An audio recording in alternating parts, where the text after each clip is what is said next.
Governor, let me just ask you this right straight out. What do you understand racism to mean, or how would you define that, or segregation? Would you say you're a segregationist? Yes, and I believe in my term, or my definition of segregation, yes, and that is a segregationist is a person that loves his race enough, or other races enough, has enough of racial pride and integrity to want to preserve them. And I think a racist is one that doesn't care enough for his race or another race to where they don't care whether they're amalgamated or destroyed or not. Then could I ask the governor a question? Yeah? Are you familiar with the black Muslims in this country? Not too familiar with them, no. Well, they practice black separatism. Well, that's the reason I'm not familiar with them. Good answer, very good answer. That's all to say. But to continue along that line, do you feel that what they're doing is right? You know, they believe that white people should be separate.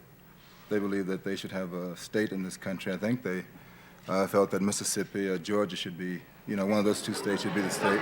Do you feel that this I was thinking maybe they ought to make it New York. New York, you think so? All right, I'm gonna get off of that, Governor. You look too tough. No, I think that forced racial segregation is criminal and unconstitutional, and I think forced racial integration is criminal and unconstitutional. I think either one of them is cruel. You mean on a social level? Any level, where it's forced. Well, we do have like the laws. You mean when the laws are enforced, that if it involves integration, then it is wrong?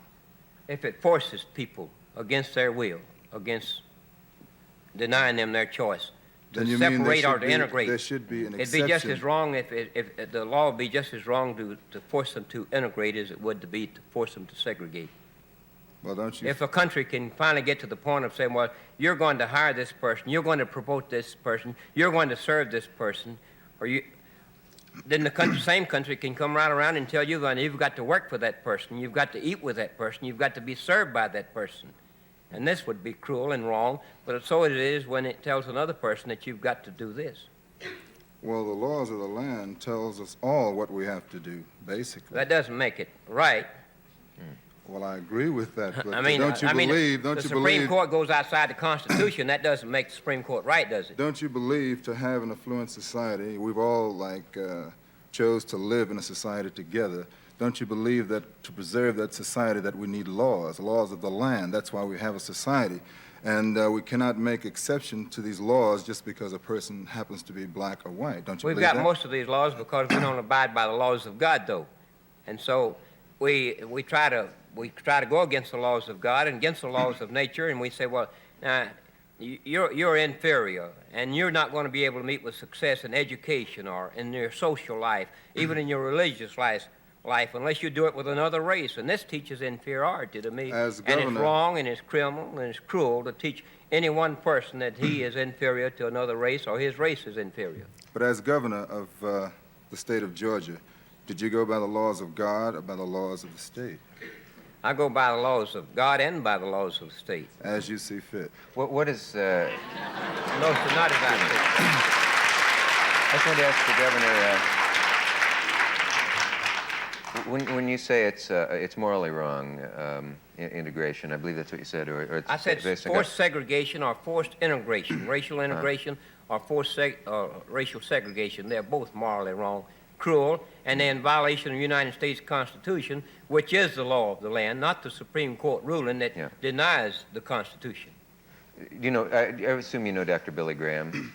Sir? I said, you know Dr. Billy Yes, Graham? Sir. He was here last night, and he said that racial prejudice is also morally wrong. Would you agree with that? Oh, yes, sir. I think racial prejudice is wrong. Yes. We have our government's probably practicing more prejudice today than ever practiced in all the land so far as between the black and whites. There was a quote that you made on the fight in Miami that Muhammad Ali participated in with Jerry Quarry. And, well, not in Miami, but in Atlanta. But black people always felt that Atlanta was the model city of the South because of its integration and because of the participation in economics of black people. And your statement on the day of the fight was something like this, that it's a dark day in Georgia because this fight is being put on. Now, the law of the land said that a man can participate in his particular profession unless he is in jail. I felt very happy that this fight took place in Atlanta. How did you feel about it? I felt very sad. And why was that? Here's a man that has said, well, here I want to fight in the ring for money, but I won't even wear the uniform of my country. He says that I can't do this, but in other words, I'm going to act different from these other people who stand up for their country and put on the uniform. Had they not fought for this country, if they were not even fighting today and wearing this uniform, that he could not even get in a ring and fight and be a free man to But fight. isn't it true So that- he's helping to tear down this country with this philosophy, with this belief. Suppose every American, Mr. Brown, suppose every American had decided that they were not going to put on the uniform of their country and not fight for it. We wouldn't have a United States of America, and I couldn't be on your show, and you probably wouldn't even have a show Isn't it tonight. true? If everybody had that attitude, and I don't like it, and I don't care whether you like it, don't care who don't like it. Well, I did serve my time, which, of course, I was a little before Muhammad Ali, and I was not maybe as intelligent as he is, because he was the first individual, I think, in this country that came out and said he had nothing against the Viet Cong. I think there were two other politicians in the country that made a very similar statement later.